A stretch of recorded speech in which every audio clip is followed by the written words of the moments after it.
For the following interview, Carlos Diaz-Rosillo, founding director of the Adam Smith Center for Economic Freedom at Florida International University, takes the stage of America Business Forum.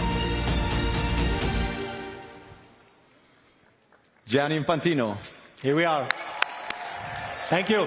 Thank you, Miami. Thank you. Gianni, mi piacerebbe tantissimo fare questa intervista in italiano. Benissimo. Però nessuno capirebbe. Va bene. Facciamola in inglese. Facciamola in inglese. Facciamola. Ok. We speak English or Italian? You see? Italiano, español. Vamos a español. Español también podemos. Gianni, you grew up in Switzerland, in the heart of Europe, in a part of the world where football is essential. When did you know that this was going to be the path for you? Oh, that's a tough question. I don't know. I don't know when I really knew that this is the path for me. But it's true that I grew up in Switzerland, the son of Italian immigrants. And football, from the moment I was very small, was a way, football or soccer. Maybe we should actually clarify this. Football. Football, right? Football. Shall we clarify it? Okay. So stay with me a second. Are there Americans here in the room? A lot. Yeah? Okay. So just stay with me 1 second, then I come back to your question. But so we, right, all of us, basically outside of this beautiful country, we call football a game that we play with our feet. That's why we call it football. Right? You, in this beautiful country, you call football a game you play with your hands. Now, I don't know who's right or who's wrong, but anyway, we can call it soccer or football. It doesn't really matter as long as we have fun and enjoy. And I come back to your question because I realized, certainly as a child, to play football or soccer was a way to be integrated in the society, in a foreign country, as an immigrant, to come together, to unite and to play football. And obviously, as an Italian, where football is a religion, you grow up as a fan of a club, as a fan of the national team. At that time, the Italian national team was quite strong. Today, a little bit less, but we won the World Cup in 1982. As Italian, this was I was 12 years old, and this was a very, very strong moment where I fall in love, really, with the game. Great. So I prepared a few questions. I hand wrote them, but I think I want to ask you a few of the questions, but I'm going to wing it and just go with the flow so that people get to know you. The world knows you, but I feel that in the United States, people don't know you as well as they should know you. So part of what I want to do is, over the next several minutes, have this wonderful audience and people watching remotely get to know Gianni Infantino. So I'll mix some questions that I prepared, and then I'll wing part of them. Here we are. Today, you lead the world's most popular sport. When you think of the boy that you once were in Switzerland, what would surprise that boy most about the man that we have here before you? Well, I think it's actually kind of impossible that a boy, son of Italian immigrants in Switzerland, could become FIFA president. This is something which is kind of unimaginable. But if you think about it, and if I think about it, I realized also pretty young that my skills as a football player were not really the ones of anyway close to the one who will speak after me here, Lionel Messi.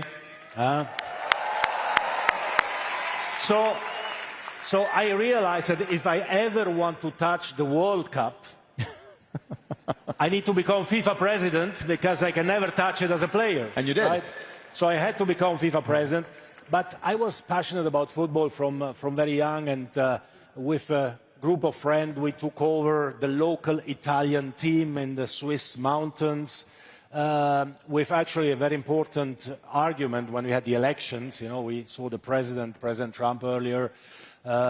We won the election to take over this Italian club with the killer argument, which was that my mother was ready to wash the jerseys of the team for free. So we won the election, we took over the team, we organized matches, players, and so on. And finally, I do the same now. I organize events, I organize tournaments, different magnitude. I find sponsors and broadcasters, but it's still the same passion and the same joy. You mentioned President Trump, you mentioned Leo Messi, which reminds me, this is a really tough spot to be doing the interview. We followed President Trump, amazing speech, yes. And now, after this, is Leo Messi. We are the halftime show, there right? We go. There we go. Between Trump and Messi. I mean, this is... So not to put you on the spot... You can clap. So Leo Messi, as you know, is admired all over the world. Not to put you on the spot and ask you about somebody that you admire in football, but outside football, who is somebody that you admire, somebody who taught you an important lesson in life? Well, for the lessons in life, I mean, definitely my father. My father, and my mother, my parents, who taught me, you know, everything about having, of course, to work hard, to work in an honest way, to have dignity always in what we do, to respect the others, but also to always remember to, you know, to be happy with what you have and in what you do. And finally, that's what football is about. It's about happiness and joy, isn't it? And I mentioned Messi and also President Trump.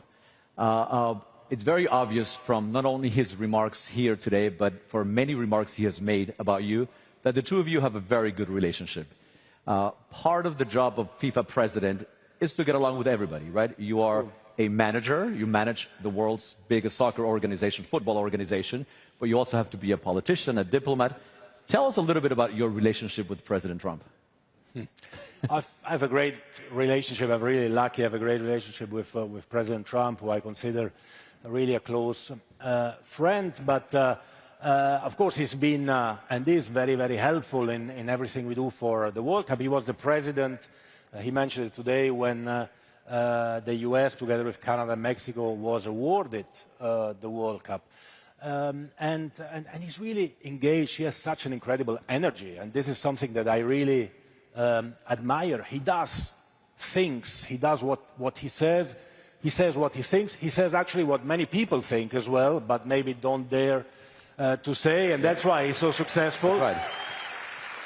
And I have to say, I am a bit surprised sometimes when I read some comments, some negative comments, because as far as, I'm not American, but as far as I understand, President Trump was elected in the United States of America. He was quite clearly elected. Very much so. And when you are in such a great democracy as the United States of America, you should first of all respect the results of the election, absolutely, right? And then, you know, again, he was elected based on a program, based on what he said, and he's just implementing what he said he would do. So I think we should all support what he's doing, because I think he's doing pretty good. Yeah, absolutely. Right? And for FIFA, even more. And so, speaking of President Trump, he's not only the president of the United States, but now he's the head of the Kennedy Center. Yeah. In exactly a month, on December 5th, at the Kennedy Center in Washington, yeah, it will be the World Cup draw. And it's been announced today that on that occasion, you're going to award the FIFA Peace Prize. Football unites the world. Yes. Two questions about that. The first one is, tell us a little bit more about this new Peace Prize. Well, you know, we thought that our motto in FIFA is that football or soccer unites the world. It brings people together from the entire planet. I mean, the world stands still when the World Cup is played. We have had the last World Cup in Qatar, where we had 3.5 million spectators in the stadium, 5 billion viewers on TV. This will be even bigger here, because we will have 7 million spectators in the stadiums, and we'll have 6 billion people watching it on TV. And millions will come to the United States, to Canada and to Mexico to stay together, to unite, to enjoy, to learn to know one another. So in 1 month we play 104 matches. This is like 104 Super Bowls in 1 month. This is the magnitude of what football is about. So we want to unite, and we want to contribute to unite. And when we see what is happening in our world today, which is a very divided world, I think, and we think in FIFA, that we need to find more occasions to bring people together, because only if people come together and they speak to each other, they can understand each other. So we think that all those who are involved in football, they actually do something like I was doing or my parents were doing when we were children, to unite, to bring people together, different communities, different people. And we believe that peace in the world is something which is so important, and we have to support it, because that's about unity and about peace, and we have to support anyone who is doing something special. So we thought we have to bring to life the FIFA Peace Prize. The first edition will be happening this year. We will award it on the 5th of December, in 1 month from now, in Washington, D.C., at the occasion of the draw for the World Cup, because we'll have the global audience, we'll have 1 billion people watching the draw. The draw is where we set the match schedule for the World Cup. And this is the right platform to award somebody who has done so much or is doing so much for peace, because we need that. Football helps a little bit, but then we need leaders who push it into the goal, right? And to score the goal. And so I don't think you're going to answer this question, but I'm going to ask it anyway. Is the recipient of that first award somebody that we saw earlier today? Maybe you, or... Well, on the 5th of December, you will see. We'll find out. Okay. A lot of people don't know that FIFA is a not-for-profit organization. Yes. That does a lot of good all over the world. Of course, FIFA is an organization that with all the proceeds it gets, gives back to communities the world over. Tell us a little bit about what FIFA does for communities around the world. Well, I think that's an important, really an important point. I mean, people don't know that FIFA is a non-for-profit organization. All the revenues that we generate from a World Cup are reinvested in the game. As we speak now, we are organizing a women's under-17 World Cup in Morocco, and the boys under-17 World Cup in Qatar, with teams from all over the world. And all our revenues go into organizing these events, but go as well in development programs all over the world. FIFA has 211 countries which are part of FIFA, more than the United Nations. And our objective, our aim is, on one side, to make football truly global, but on the other side also to give every talent in every corner of the world the opportunity and the chance to dream. And if you can give to a child, if you can give him a ball like this, right? Look, already, look the smile, look the smile. Huh? Immediately, you have a ball, you smile. Can I keep it? Children, this is more than a ball, right? This is a magic object which transforms children or people in happy people or happy children. Because as soon as you have it, you smile. And if you can give to a child an opportunity, a chance, a hope, to become the next Messi, but also just to become a better man or woman, then I think we've done something great. And all our revenues go back into the game in 211 countries in the world in order to make sure that children, girls and boys, can do something. And we invest in women's football in Sudan or in North Korea or in Saudi Arabia, everywhere in the world. In Qatar, in men's, in boys, and this is exactly what makes football so special.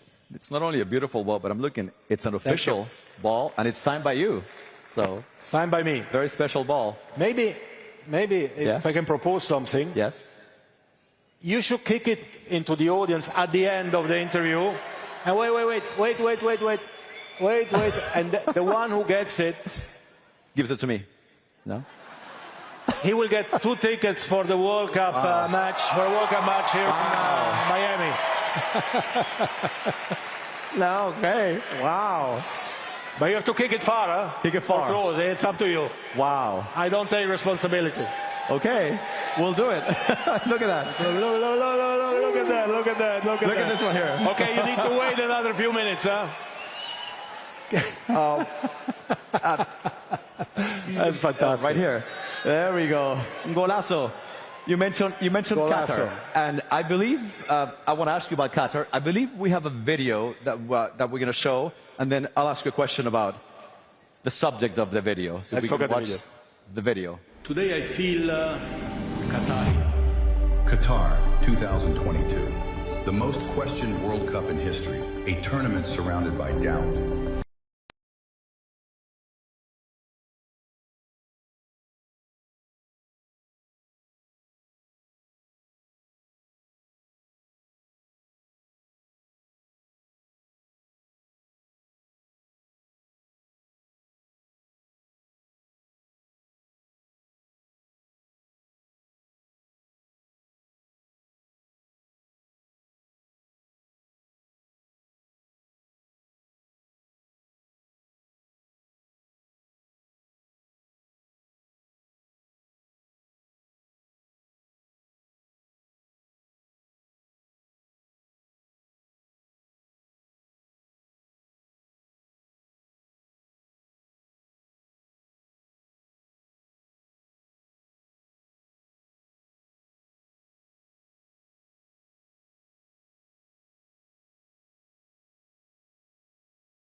To connect. I have to say as well, I'm lucky enough that I'm in charge of a sport which is like the best sport in the world, but also which connects immediately people, right? You have immediately something to, thank you, something to speak about. You just go somewhere, you mention any name of, I don't know, Maradona or Pelé or Messi or Ronaldo, whatever, and then you immediately discuss, you immediately speak, you immediately engage, or you take a ball and you kick it, and immediately people smile and are happy. So I'm lucky, and I try to cherish this luck in the best possible way.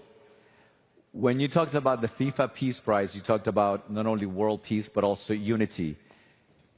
Is there a specific match or moment in a match where you felt that unity that FIFA brought particularly powerfully?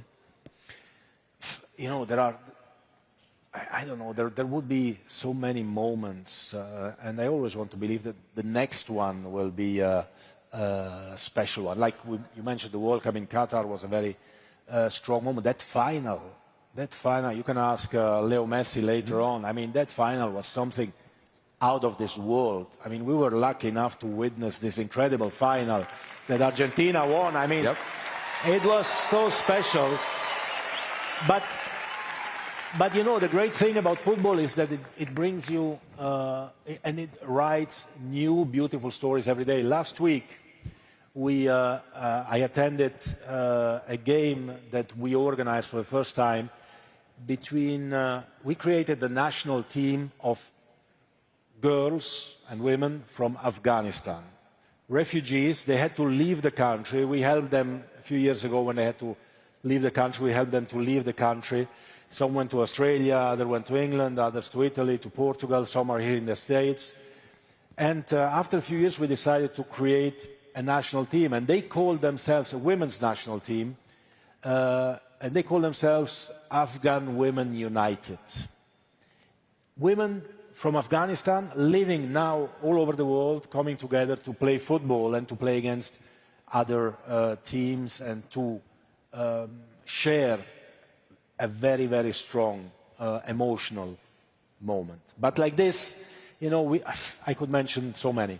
Let me ask you about a potential other moment.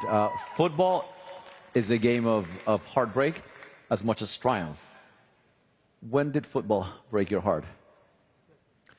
Has it broken your heart? Let me ask. Well, yeah, no, of course. I mean, my beautiful wife is there, but my first love was football, so...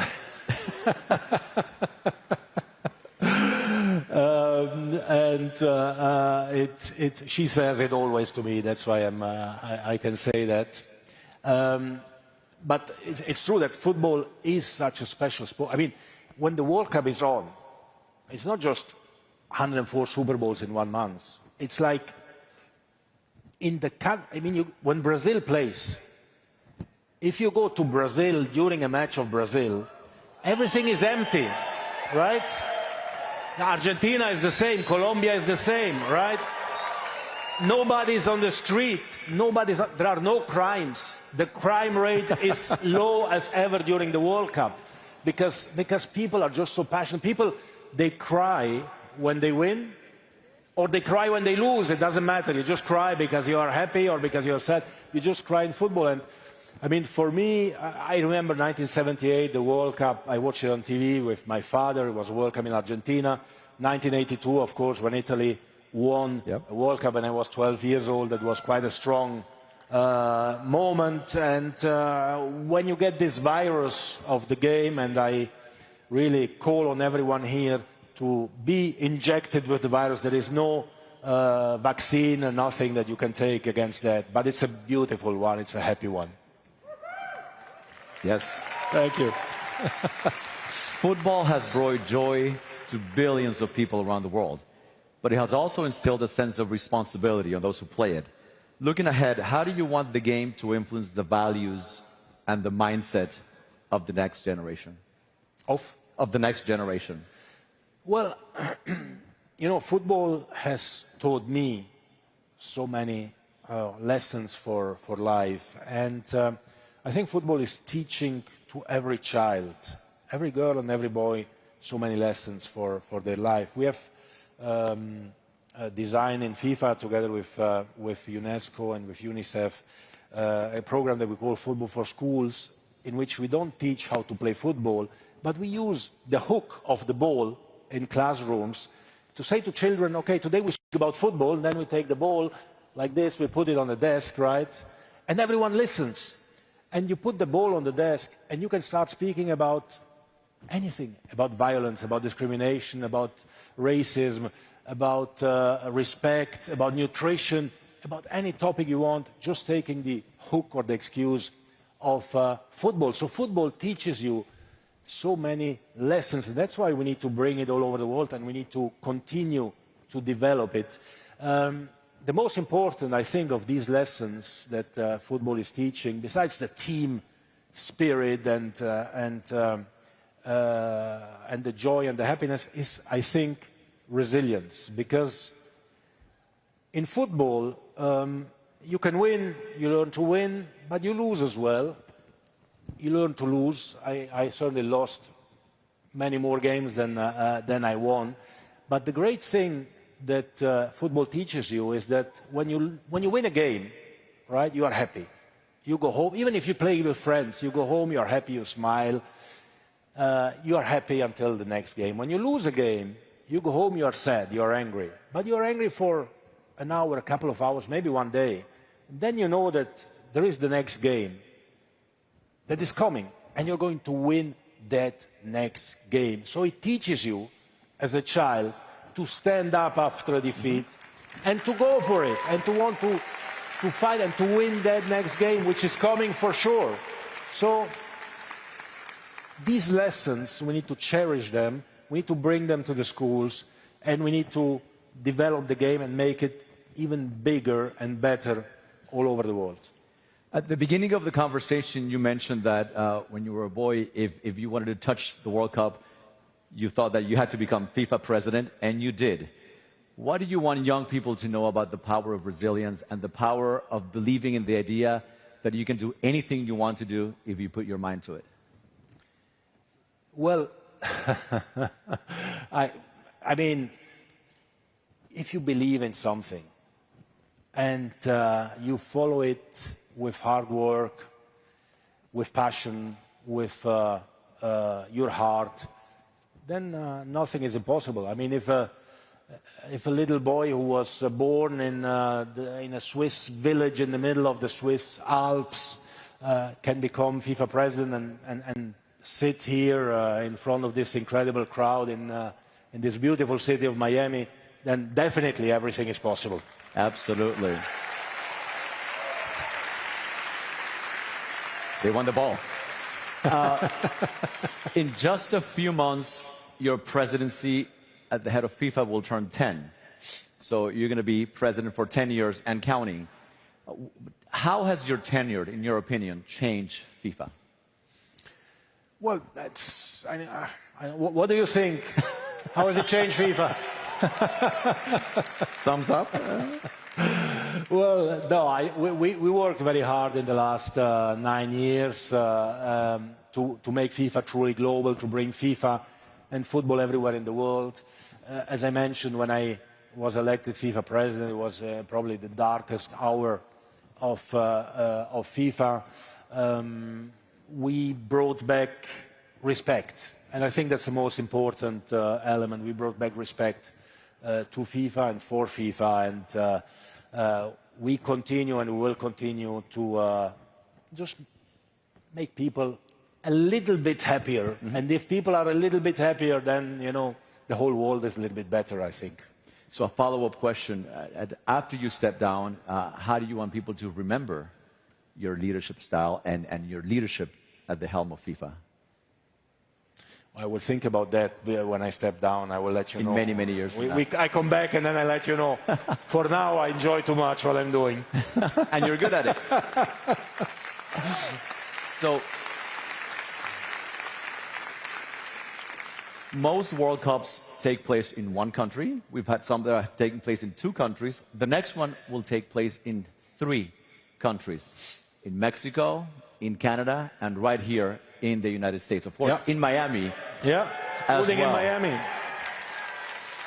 What can we expect? And by the way, Francis Suarez, who was mentioned a few times, I don't know if he's around somewhere, but he has been really instrumental with the World Cup here in Miami.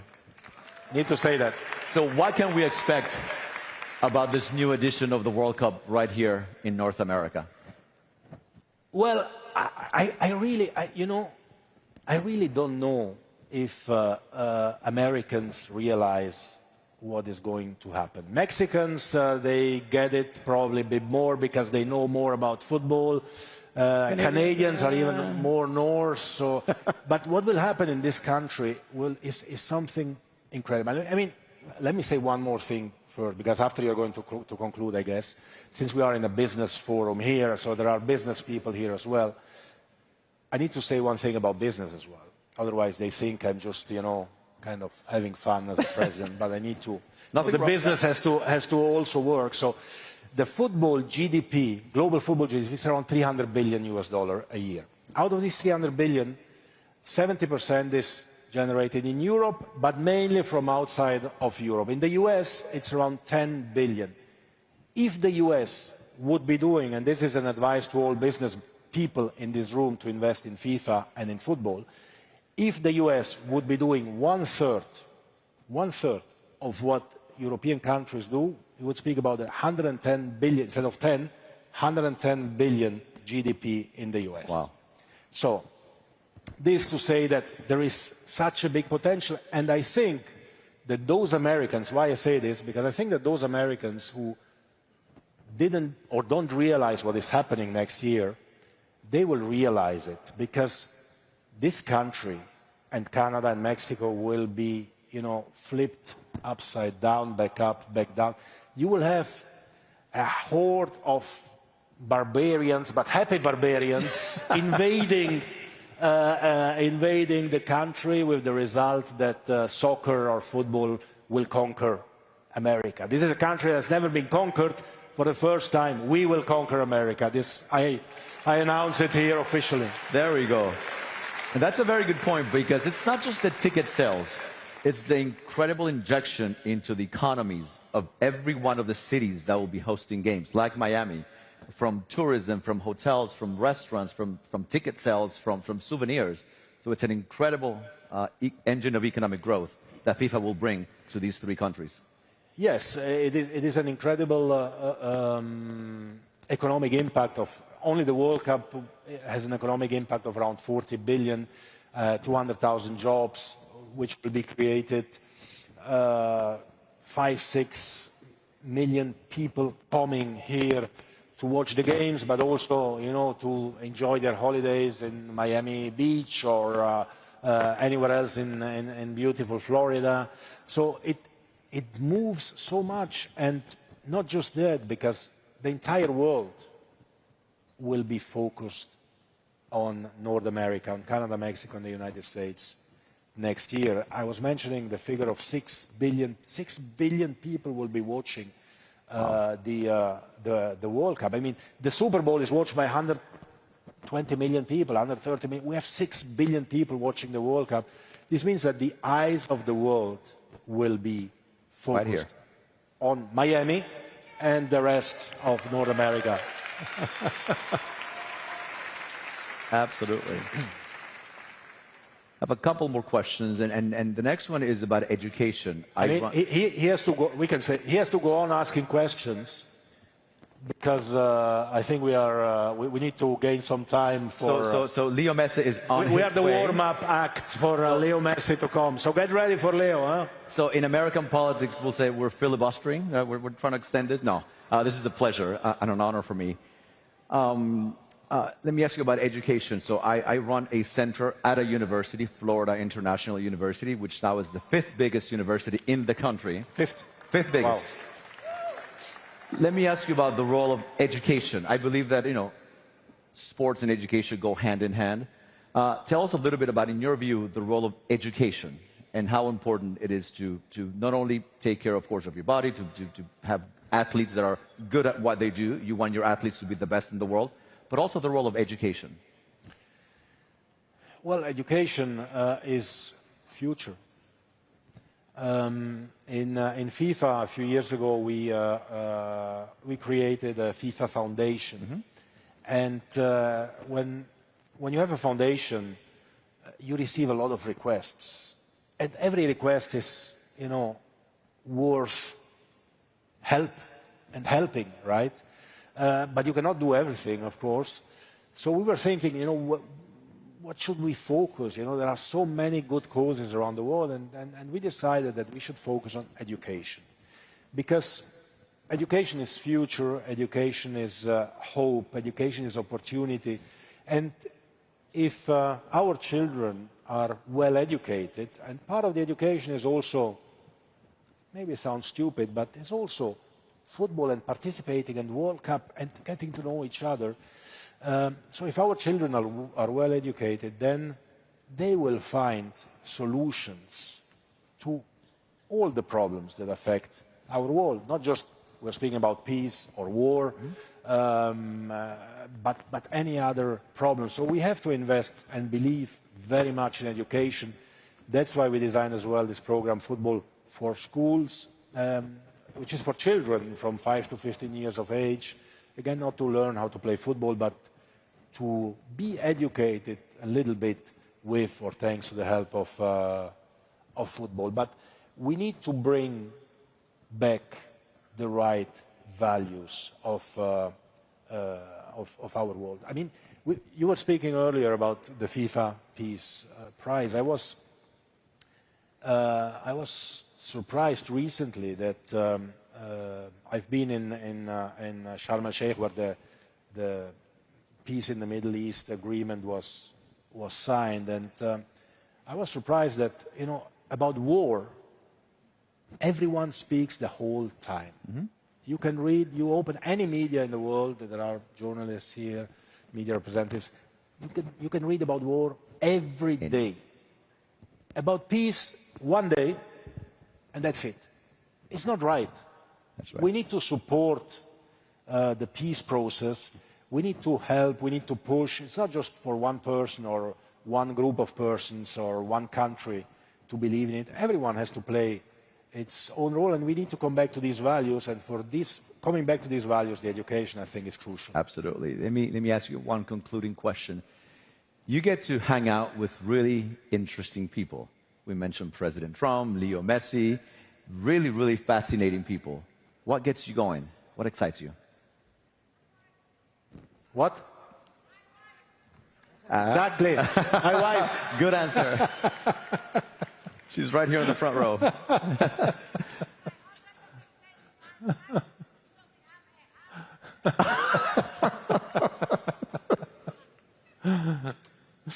But besides FIFA, what keeps you going every day?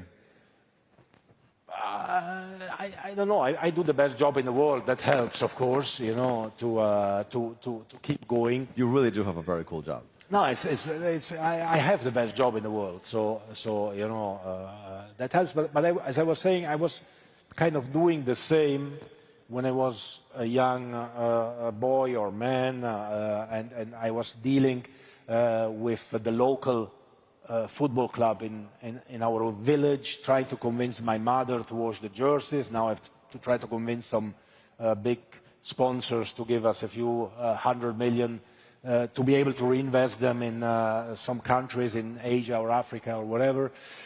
So, you know, I travel the world. I've been in 180 countries. Wow. Still a few more to go.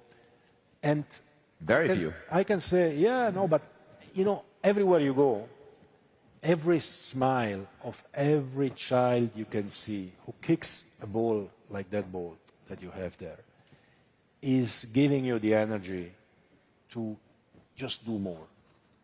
It's simple as that. That's great. Thank you. So I was hoping that you would make news by letting us know who would be the recipient of the FIFA Peace Prize. I didn't succeed in... 1 month to go. Yeah, I didn't succeed in that. So I want to make news. Okay. At the Adam Smith Center for Economic Freedom that I run here at FIU, we have an annual event where we recognize the work of outstanding individuals. We give one to a foreign head of state, to an American statesman, statesperson, to an international business leader, an American business leader, an entertainer. Emilio Stefan was here, got it a year ago. Emilio's here. Emilio's here. Where is Emilio? Emilio Stefan. He's here somewhere. Clap hands for Emilio. I mean, he's a true legend. Huh? He got the Entertainment Award a year ago. And so starting next year, I want to give an award to somebody who has made a difference in the world of sports. And we would be honored if you would be the first recipient of that award. It will be right here in Miami in May. So thank you. Thank you. What an honor. Thank you so much. Thank you so much. Thank you. This has been wonderful. Thank you so much for your time. Thank you so much for your leadership, for your humility, and for allowing us to learn about you.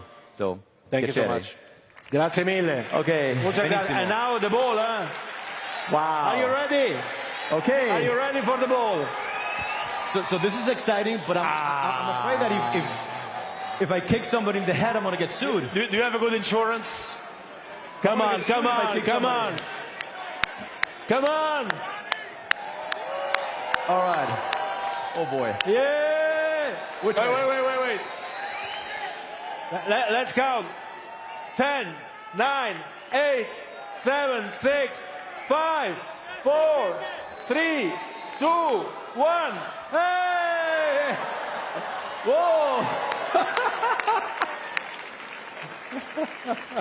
That's the tallest guy. Thank you so much. Thank